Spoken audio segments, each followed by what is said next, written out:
Are you ready for a reboot? Welcome to the Sheila Mac Show, reality at its finest. History reminds us those hit hardest often become the change makers. This year, we've all hit crazy economic, social, and emotional rock bottoms. We all get knocked down. Something hits globally, locally, personally. It affects our health, finances, our relationships. We have to recreate a business or career. Each show, Sheila and her special guest will be sharing their reboot stories, guiding you with real solutions to upgrade and up-level emotionally, mentally, physically, spiritually, and financially. Here on NBC's KCAA Radio. If you're ready to pull yourself up by the bootstraps and bra straps, enjoy a listen.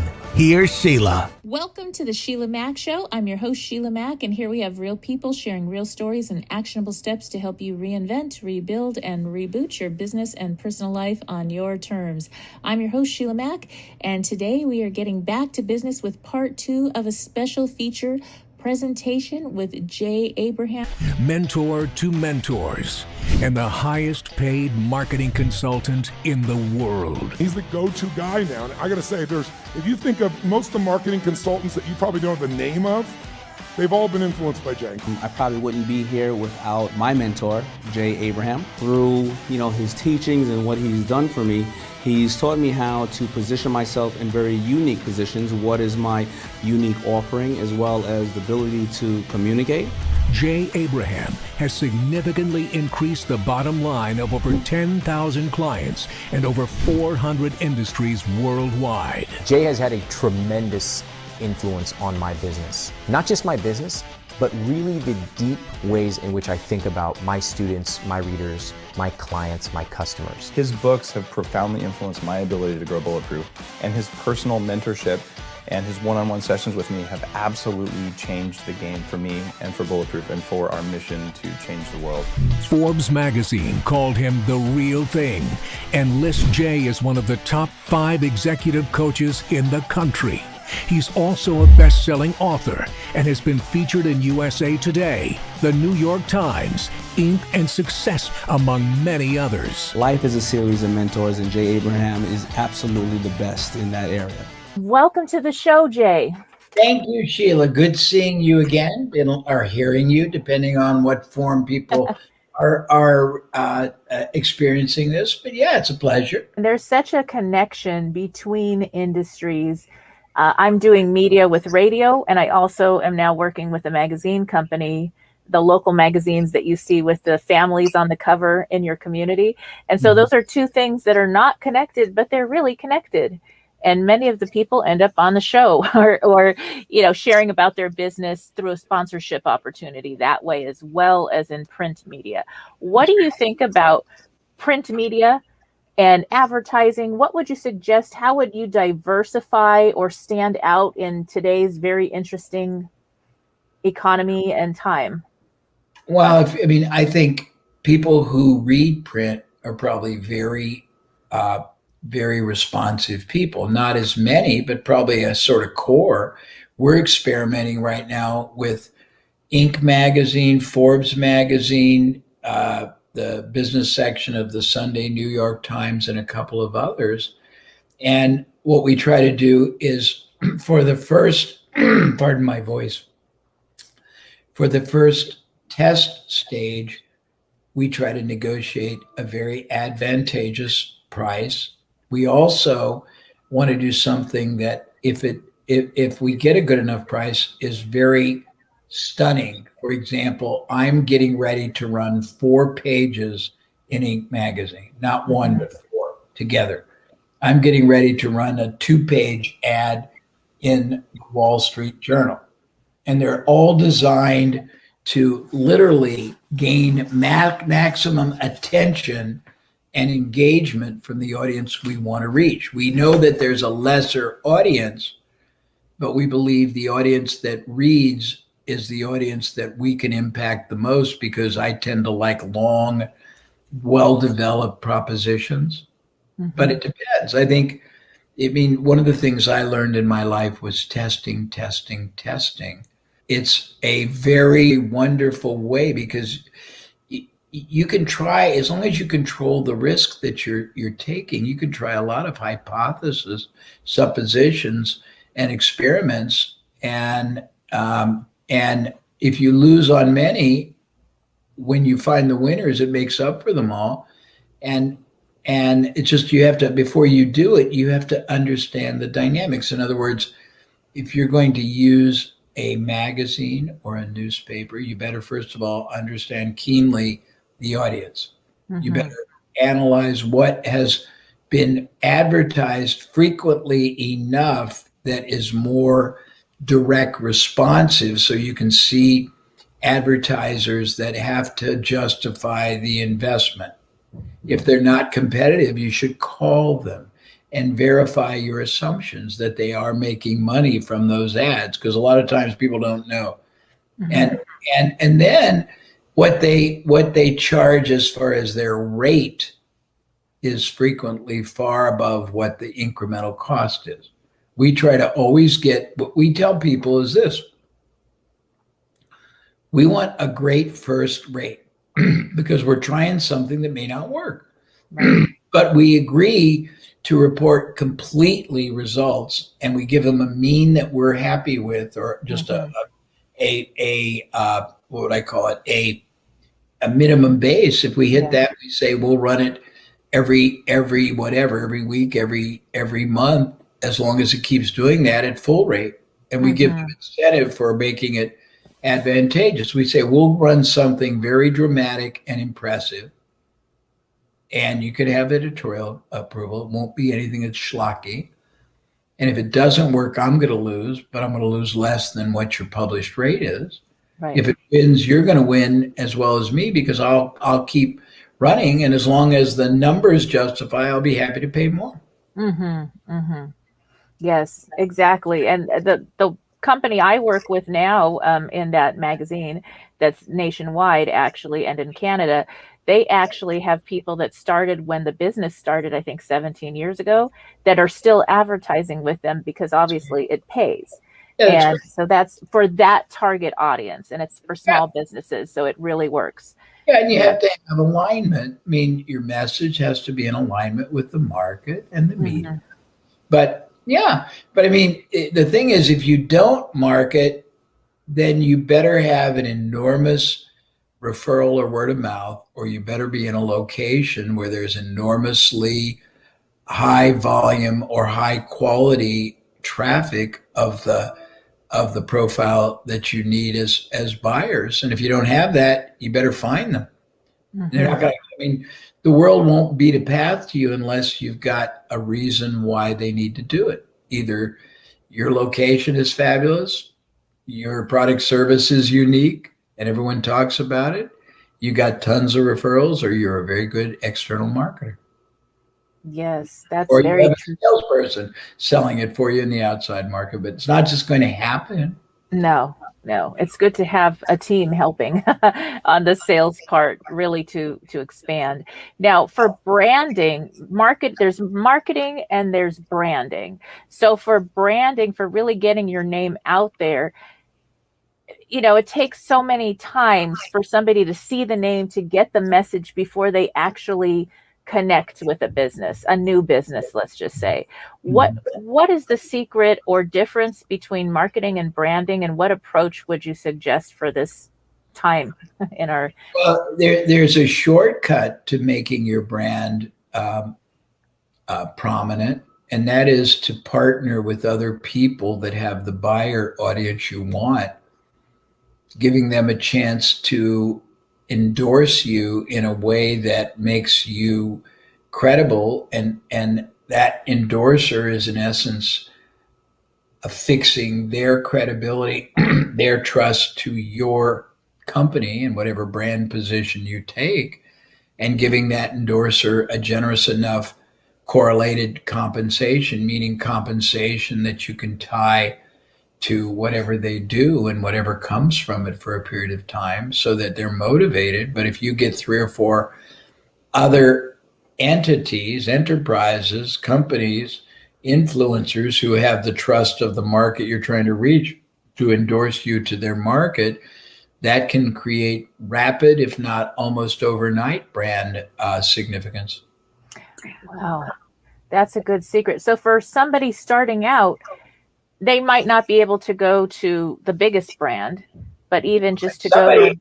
You go to somebody that has an audience that is the audience you want, and you start small. But if tomorrow morning, ice cream store, and it was really unique, maybe I could go to people that sold non-ice cream food products and get them to tell their people that when they're done eating the main course, consider going there. Give them coupons to give away.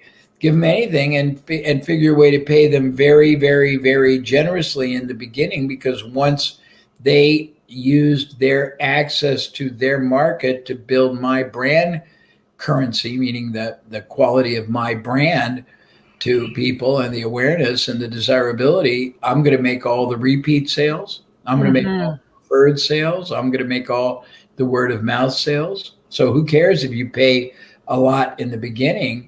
If if you can pay for results instead of advertising, you're always going to be better off, because you'll never pay a penny out until you get a result in first. That makes so much sense. I can go back to when I opened my first gift store in Montrose, California. It was 5,000 square feet, and I wanted the building next to all the restaurants. Okay. All the other stores closed at 5 p.m. And I stayed open until 11 when the restaurants closed, and I had music and free tea and little cookies to give out, and people would come in and they'd meander around and they'd buy a bunch of stuff and they'd leave. And it took a couple years for the other stores to catch on and actually start staying open late. So that it paid for me to buy a building instead of continuing to rent. That's very smart. I like that a lot. Yeah, that was fun. And so that's an example. It didn't cost me anything different. The rent was the same 3 blocks down away from the restaurants. I love it. So there's so many different ways to do that. Now, let's take, for example, my suggestion of window cleaning for a strip shopping center. Okay. So if you're in a teeny tinier city, it's not going to make sense. But if you're in any kind of a decent city, and you could go to, let's say in that city, there's 100 strip shopping centers, right? Right. If you went to every one and you only got 3 to say yes, now you'd have three agreements that you could exercise. You don't have to. 3 agreements you could exercise where you were trading, let's say, rent for 3 years for window cleaning for 3 years. Now you might say, well, I only have one facility. Well, you have choices. Choice 1 is you open more, because it would cost you a lot less than you would normally, because you don't need the capital outlay, right? And you might be able to get your vendors to provide inventory. If you say, I'll secure a 3-year rent if you provide me with startup inventory on a return privilege, meaning if it doesn't sell, I can send it back. Or you could flip that space to someone else for under market and get cash, right? Or you could use that space and give it to somebody who's got a very successful single location. And if they opened another one, you could split profits by waiving any rent to them, because you have now the use of this space, right? So you have a lot of options. And the last option is, if it doesn't make economic sense, you don't go forward. And then there's that thing about sometimes you get a no and it's really a maybe or not right now. That's right. Yeah. Well, the first thing that I always do when people turn me down is go, if I want the deal, I'll say, I hear what you're saying, but I sense I haven't conveyed enough of the value and the benefit to you. So what I'm going to do is either come back to you with a renewed approach, or I'm going to stay in touch, because I suspect as you think about it over time, you will reconsider. And if you don't, I suspect you have in your realm of contacts, other people who might be benefited from this, and I always program them. To me, I look at it like a positive Chinese water torture. It's only a matter of time before the people you want to deal with will deal with you. Mm-hmm. And tenacity is an attribute if you use it strategically. Most people use it in a tormenting way. In other words, if I just keep writing you and writing you and writing you, you're going to go, oh, that's an irritant. But if every time I communicate with you, I introduce perspective that is actually has merit, causes provocative thinking in you, identifies implications that make my past proposition that you, let's say, tentatively rejected, because I don't think a no is absolutely a no. I think it's only an interim refusal, if that makes sense. Mm-hmm. And by keeping going back in a more inventive way, you will win a surprising number of previous rejections and turn them around. And even if you don't, you will be able to develop your ability to present your proposition from a multitude of different points of view or implications, which will help refine your ability to synthesize all those approaches into the best presentation or pitch you can use in the future. Yes. Yeah, that sounds great and so true. And well, there's another approach. If you were going to do anything in life, if you were going to go for a new career, you would have to invest a lot of time, effort, and money, wouldn't you? Mm-hmm. So if you say that the potential rejections I need to experience to perfect and refine and evolve my presentation skills is a far cry less than the investment of time, effort, or money I would have to invest in anything else I would do that would be designed to make me money. That's really good. It is very powerful. It's a new way of looking at it, isn't it? So, I mean, and people that are very, very analytical about rejection, that really get the mechanism and get relatively good at presenting, they don't look at rejection as defeat.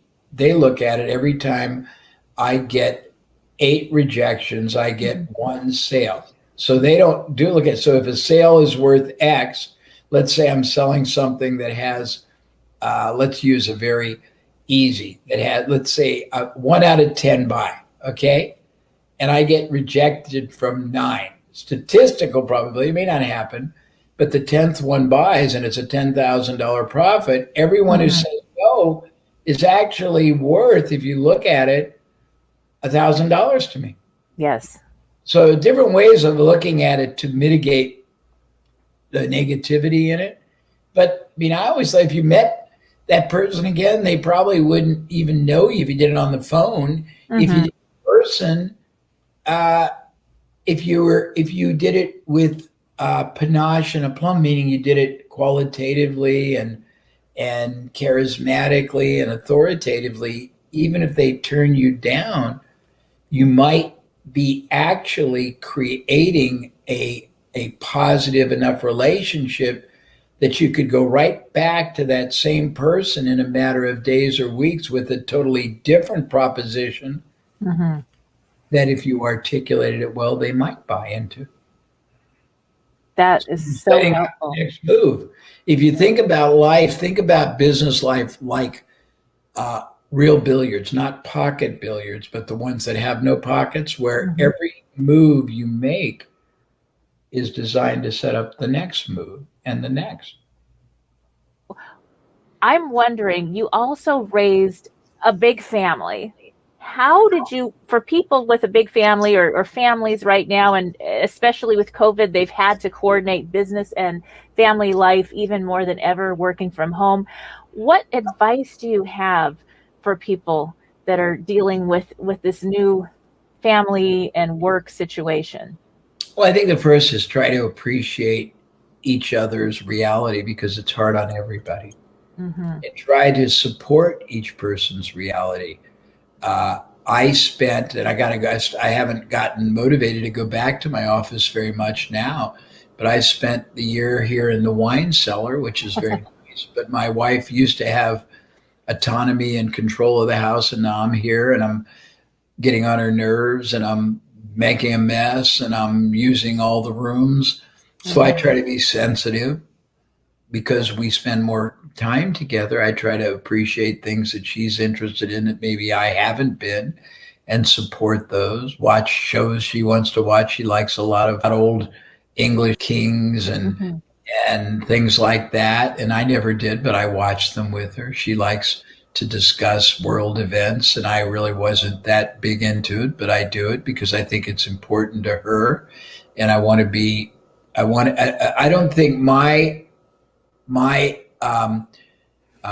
mind alone is all that's important. And I think the more you try to appreciate that everyone is having an awkward time, and that you try to be focused on others and celebrate it and contribute and not be, oh, I'm not going to be that here. Do the opposite. Try to be very very collaborative with them. I think that's better. Try to spend time, quality time, listening, talking, being interested. Use it as time to regenerate the relationship, whether it's to your loved one, to your children. Develop hobbies, if you will. One of the things I think that happens, and some people don't have the luxury I do. I have a very large home and I have a very nice backyard, a lot of foliage. So I sometimes find myself appreciating the trees and the growth that I've had for 30 years but never paid attention to. Yes. And I think that if you really start appreciating your environment and the people in it, instead of resenting it, it makes it a lot easier, don't you think? It's kind of the energy that you bring to, whether you're at home or in the office, there's an energy that shows up with you, and it affects everyone around. So you think of when you have a negative kind of energy person come in, it's like everybody in the office is like, whoa, it's so and so, oh no. And so that energy really makes a difference. And I honestly, when I had those gift stores, I would tell the people that worked with me, if you don't want to be here today, do not come in, because the clients will feel the energy and they will not buy. Yeah, And it was true. Yes, that made all the difference. It wasn't worth me paying them, to be honest, when they were there. Yeah, no, it's a very good point. I love that. Yeah, sure. No, it's you're asking good questions. I like this.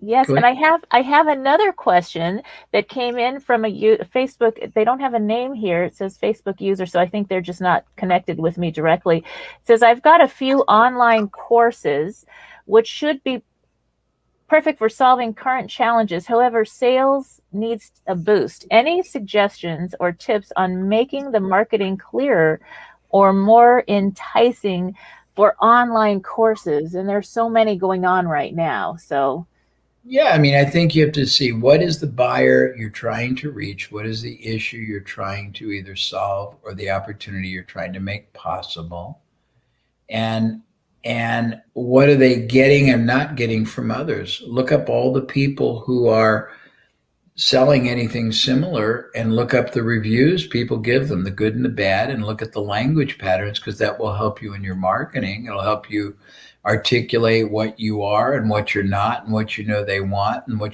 they are frustrated they haven't gotten. And if you can find other companies selling other kinds of courses that are not competitive to you, maybe you can partner with them and have them either sell your courses separately or make a deal with them where they pay you a usage fee to make your course a bonus. Or if the course isn't that expensive, maybe make it a lead generator for people that have something much more expensive, and find other ways to monetize it. Nice. That's great. So so there's a lot of different coaches and authors out there that I'm connected to. What would you suggest for them overall as far as getting their message out when we weren't able to have book tours? We're not able to do certain things, or we have to do things only online and differently. Do you have any suggestions for that group? Yeah, I think that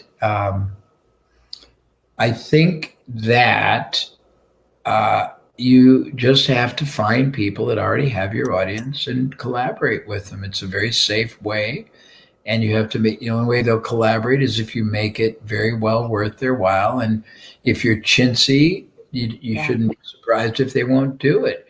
You have to look at, most people go, oh, I'll give you 10% of sales when they're making on a course, for example, 99%. And I would say, why would anyone want to do that? Why don't you look at it from a different paradigm? If you get somebody to help you sell 20 programs to their audience that you never would have had, that's 20 times whatever your program sells for, 500, 1,000, that you'd never have had. So sharing half of that costs you nothing. It makes you $5,000. Sharing 60% costs you nothing. It makes you $4,000. Sharing 70% costs you nothing. It makes you $3,000, doesn't it? Yes. And then people are aware of your products, your book, your courses, and they can connect with you further from there. But if you don't get your foot in the door, you're kind of stuck. You get nothing. And you get buyers you can resell other things to down the road. But yeah, I mean, a lot of people have a very linear and unilateral sort of a mindset where they don't really understand what the dynamics in play are. And so they don't get a good outcome because they don't approach it from the right mindset. Yes. Now, you have some programs that you were sharing recently. I attended one of them. So that was online. Can you share about some of those things that you are doing now to help people with their businesses? Well, I mean, I have different initiatives. There's a partner of mine that makes very affordable things. We've done challenges. We have a program that's called Small Moves, Big Profits. They're easy, safe things you do a little differently, and they produce all kinds of increased revenue and profit for you. We have programs on we have 100 ways to generate referrals. We have another program. It's 100 ways to do joint ventures. We have an expensive program on how to grow your business profits beyond exponential. We have programs on our website that are everything from creating your own business success and giving you ways to start a business to how to build a power practice. I have lots of different programs, but we do a lot of modest ones for people who are on limited budgets and need somebody they can trust. And then we have subscription programs that are modest. Then I work with clients privately, and I'm not inexpensive. I'm relatively costly. So most people probably wouldn't be, unless, if they're significant, I'd love, to tell them about my services, but they're very expensive and not really affordable to a lot of people. Yes. So one of the things that I've seen over the years, because I've been watching your programs and actually attending many events, masterminds, Tony Robbins Platinum event that you were at, and your breakthrough. And I've seen people that have started with maybe the lowest price, and then they apply. When they do the application, the next thing you know, they're in the bigger rooms because your advice actually gives results. And so that's the difference. It is more than wonderful to be able to start wherever you are and not overspend, but apply. What suggestions do you have as far as people going from attending things, whatever it is, because there's so many things to attend right now, at your programs, everybody else's, attending them, but actually doing the application? The big challenge to people is implementation and execution, and they get intimidated. They get intimidated by complexity. They get intimidated by self-doubt. They get intimidated by even the thought of being more successful, even though that seems contrary to why they do it. But I think I always say divide and conquer. You start with the easiest thing you can do that could win, not the biggest. So you get validation that the concept you got from whoever you learned it from is viable and that you're worthy.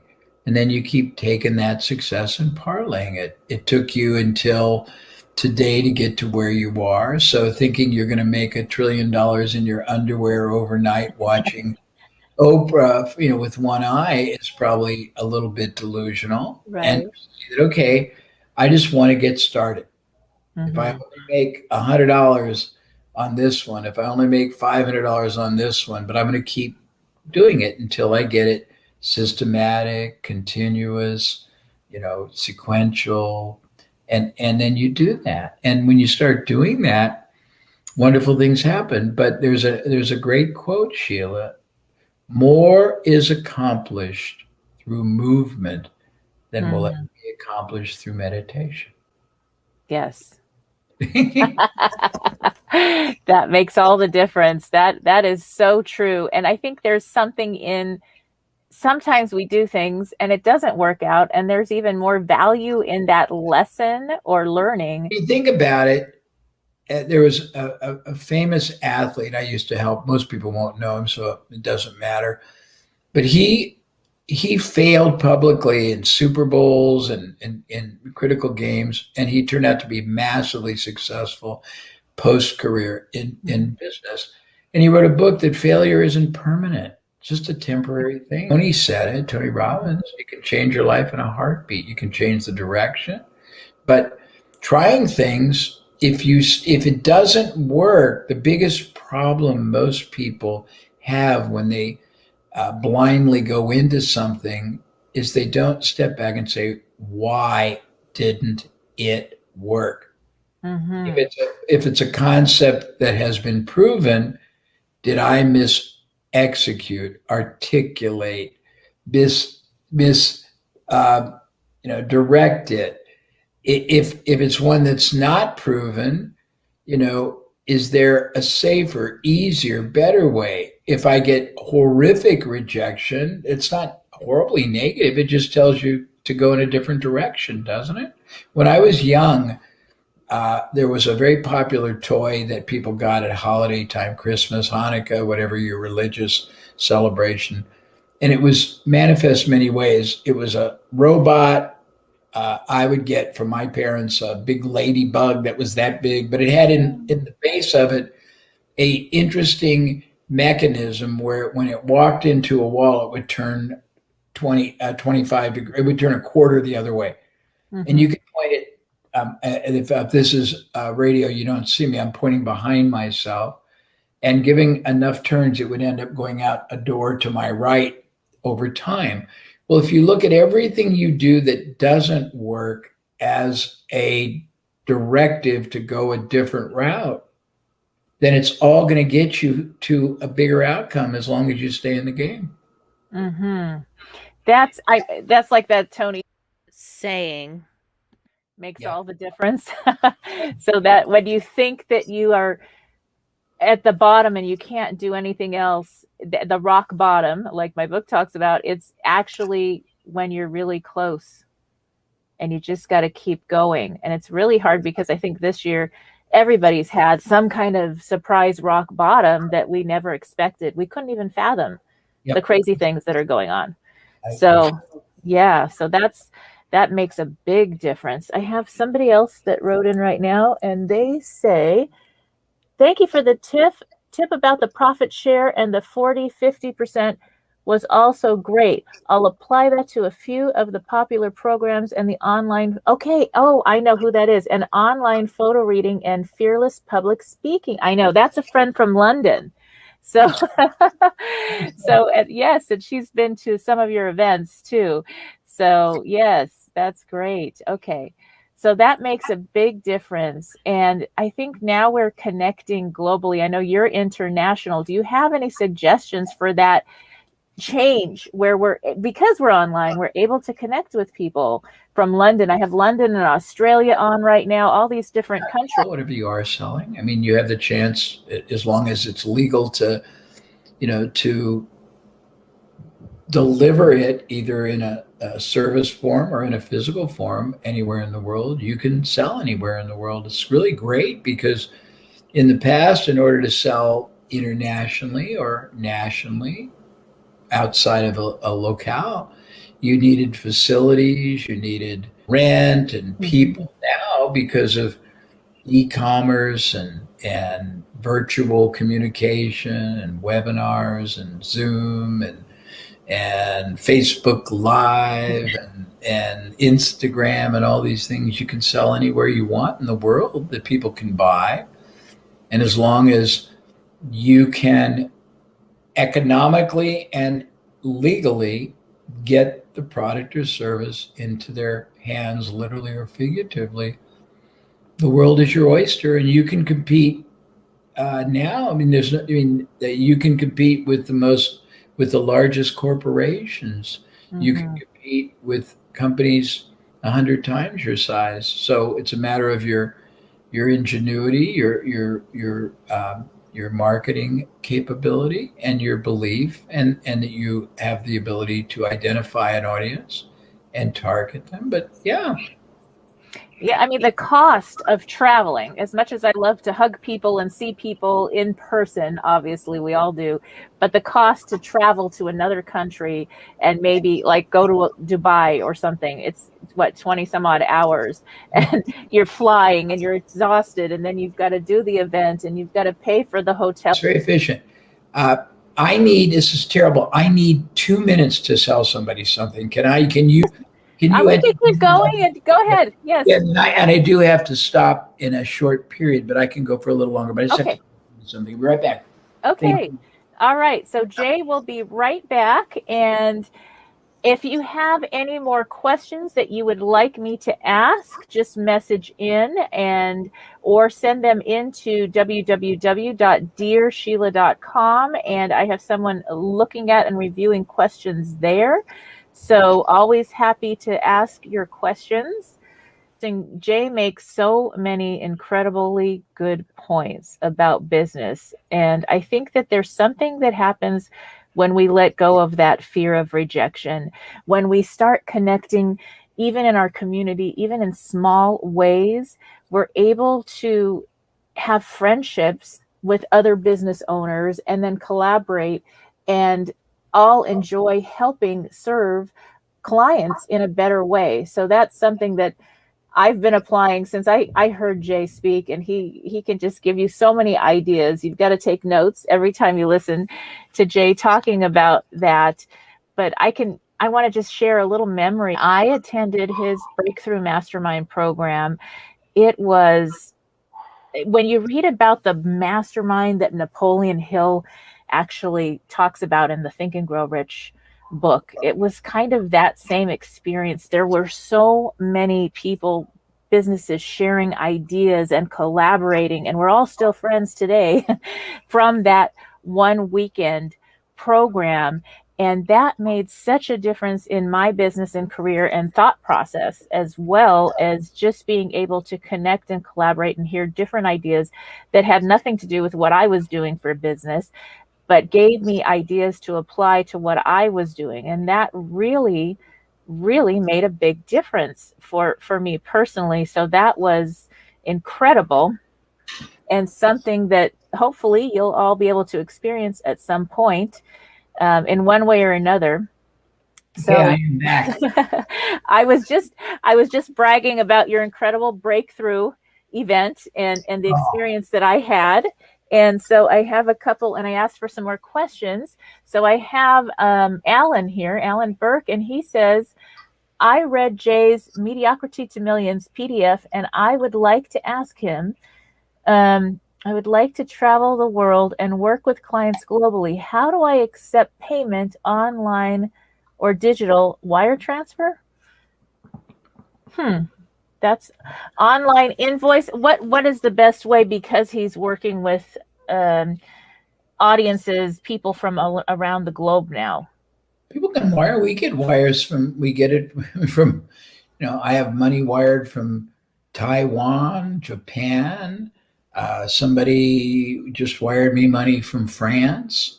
So, I mean, you get it from everywhere. So I don't think that's a problem. And I'm not good in things like PayPal or what's it called? Vend something. Venmo. But yeah, there's all kinds of ways to do it. I'm not a good authority on it, but as long as you're dealing with honorable people who have the ability ethically, we've been paid from from people in China too, but it normally comes from another country. So that's a little probably trickier, and I don't understand it. But I think in most cases, if it's a country that allows a currency transfer, that's not hard to do. Banks are wiring money all over. We wire money all over. So I think that your person just doesn't understand it. It's just a matter. Almost everybody is used to doing business that way. And you probably can take credit cards too, depending on what you're doing and what you're charging.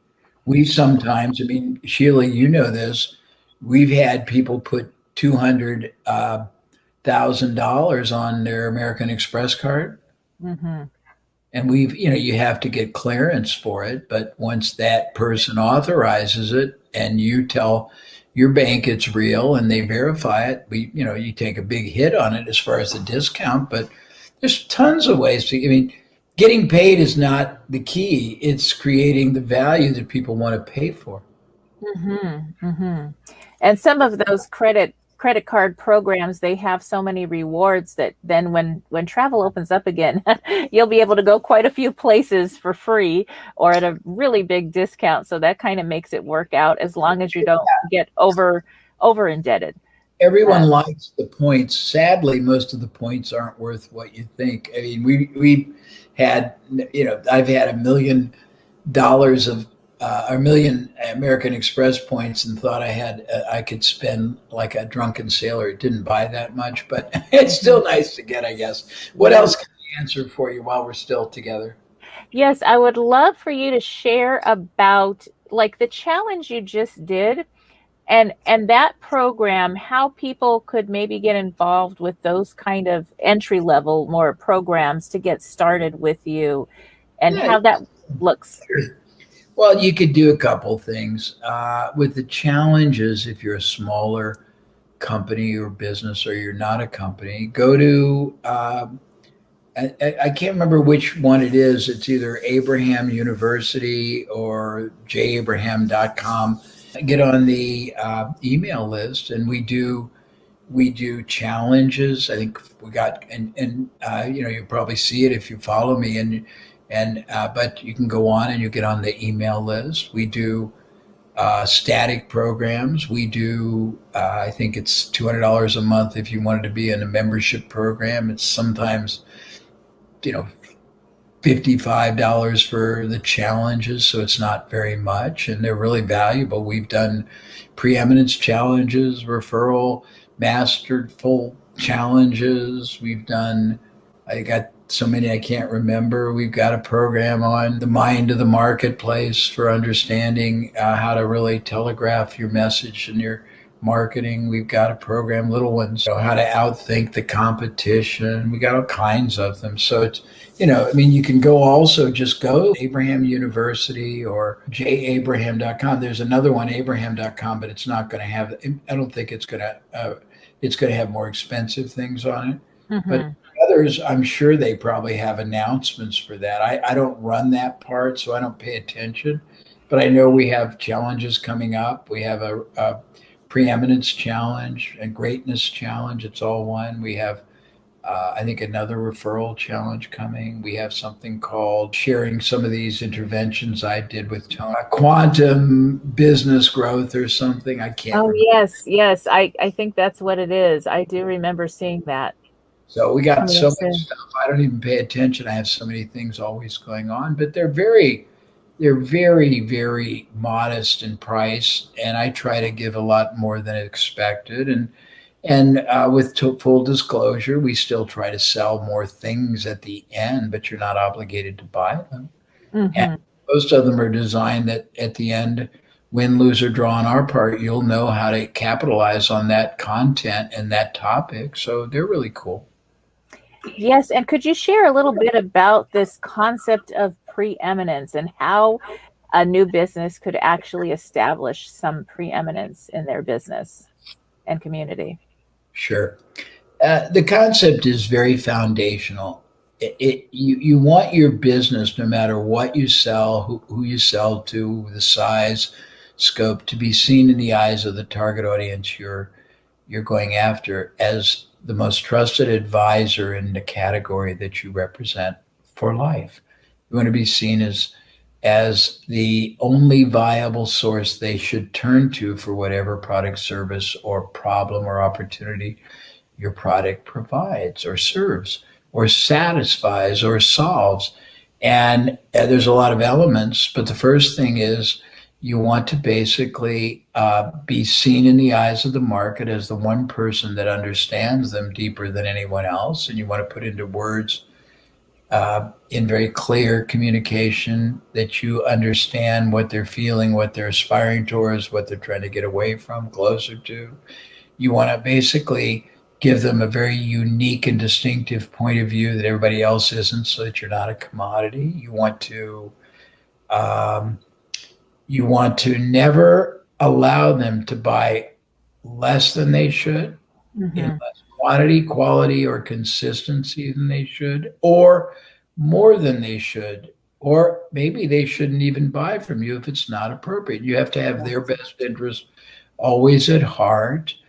You have a moral obligation, if you believe your product service is indeed the best choice and going to serve them and protect them or enrich them, to do everything in your power to get them to avail themselves of it.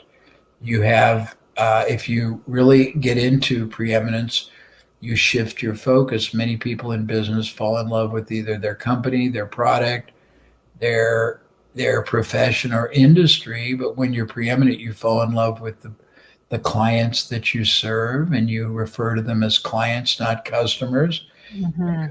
Look at a Webster's dictionary definition of customers. It means someone who buys a commodity or a service. So if you call me a customer, you're telling me you're nothing more than a commodity. A client is somebody under the care, the protection, the well-being of another. So it has a much more higher reverence, and that's pretty much it. Yes, and for those that are listening in who haven't attended one of your events or a mastermind or group event, one of the things that you use a lot is the Socratic Method. Could you explain how you use that with the people that you work with when you're helping them? Well, I mean, there's a quote, first of all, by Socrates. He said, "A life unexamined is a life not worth living." So my premise is a derivative. A business that's not constantly examined from as many impact points as possible is one that's not worth owning. So when I start out with a client or a program attendee like the one you went to, we start asking a myriad of questions. And I have, I guess I should be grateful, an expansive enough background in diverse business that I can relatively frequently, not always, but mostly understand and extrapolate what's going on in there. So I ask lots of logical questions that just keep progressing down the path of what's happening. Where do they get their business? How do they get it? Why do they get it? What do they do? How does it perform? I want to know everything. And as I'm asking these questions, I will challenge them very respectfully and question them in terms of whether an answer makes no sense, or there's a gap, or there seems like there's an implication they're not seeing. And when you do it right, you help them discover answers. You help them discover opportunities. You help them discover issues, challenges they don't even know or they're not aware of. And it's a very powerful process. And we somewhere have a document on it. I could probably give it to you, and you could post it on your own site. It's fundamentals of Socratic interviewing. But people who are very powerful know how to ask great questions. They know how to acknowledge that they heard them, and they know how to springboard from the answers to the next and the next related questions that not only engage but expand and expose understanding, not negative exposure, but open a window into the real heart of whatever the issue is. It's a very powerful process, and anybody who learns it, you'll probably be awkward the first time, but it's very powerful. It becomes very natural, and it engages people in ways most people can't imagine.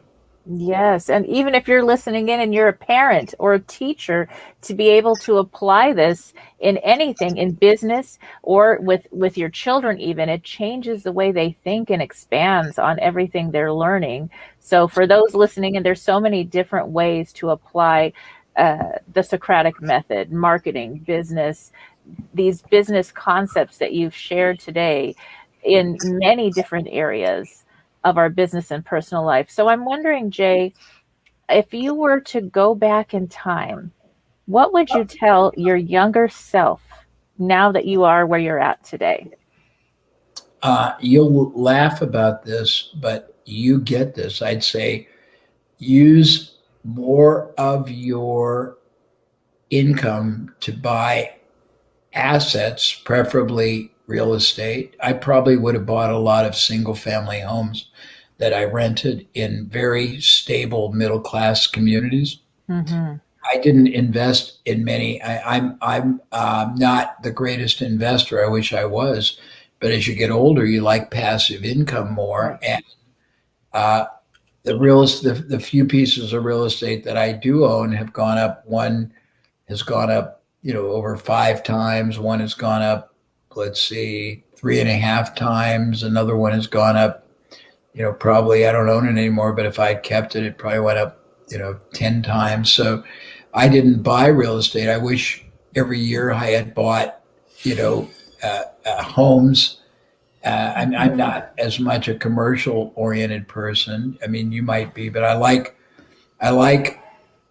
stable rental property, not the most expensive and definitely not the worst, but something that's very stable that'll always be there, that it will always be desirable and a great environment for families, but also a very that will appreciate, and you let other people buy it for you. It's pretty nice. I mean, I had one of my clients, and I never listened to him. He would have people who would own 200 pieces of rental property after they were over a 20 or 30-year period. And, not only would they retire, but, they would have this incredible cash flow. If they ever needed cash, they could sell 2 or 3 of them.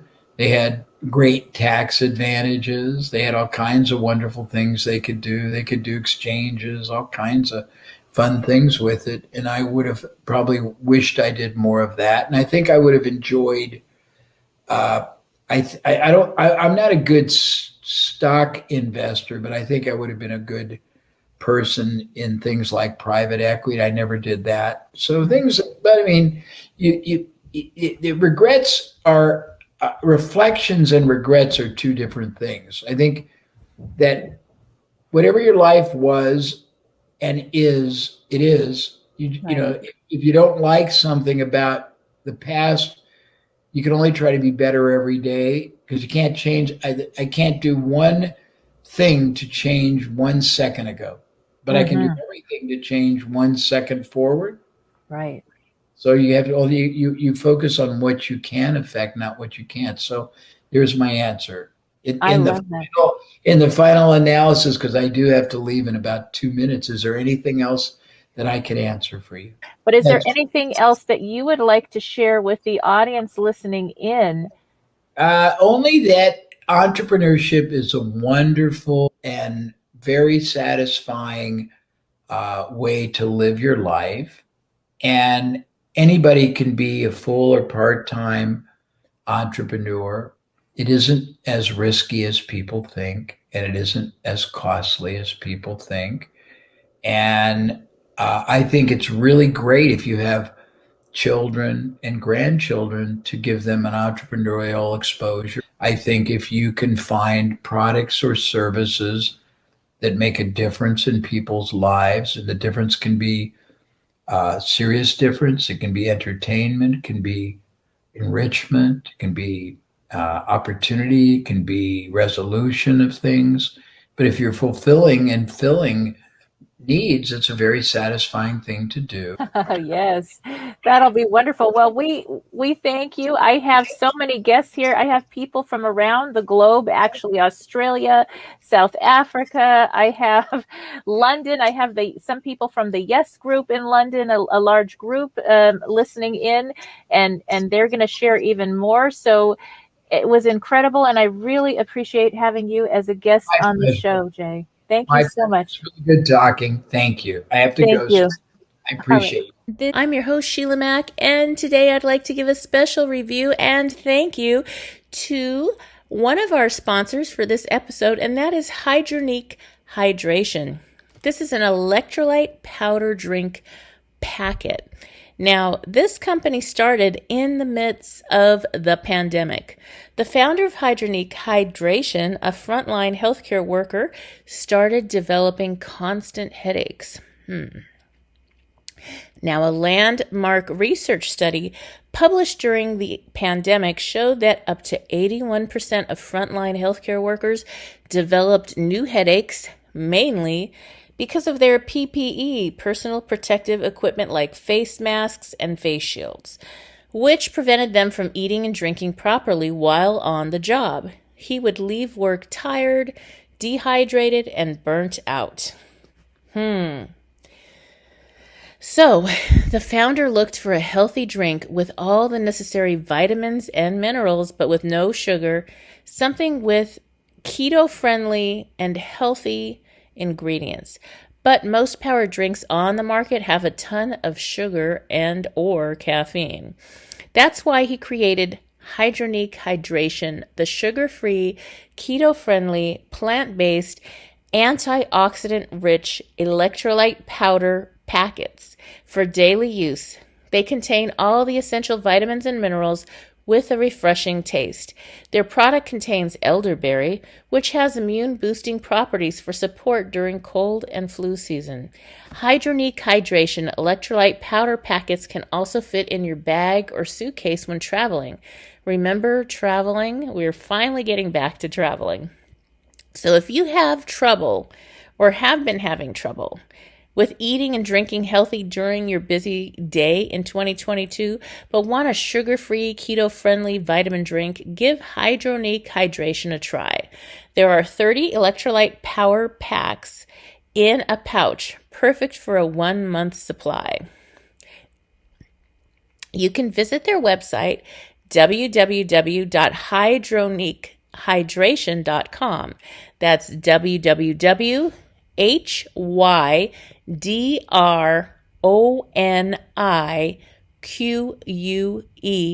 hydration.com. It's the word hydration and unique mashed together. That's why you can just go to www.hydronique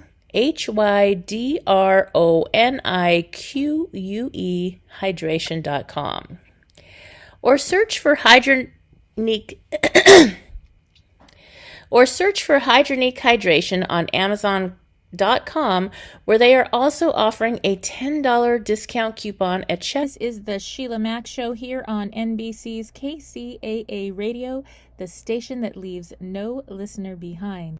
And Jay had mentioned a special gift for you. So it is the Critical Thinking and Socratic Interviewing Method. Go to jayabraham.com/50 shades of Jay, and it is number 39, Critical Thinking and Socratic Interviewing. Enjoy. I'm your host, Sheila Mac. I'm giving you some homework. Grab a copy of my bestseller, Bootstraps and Bra Straps, to learn the formula to go from rock bottom and back into action in any situation.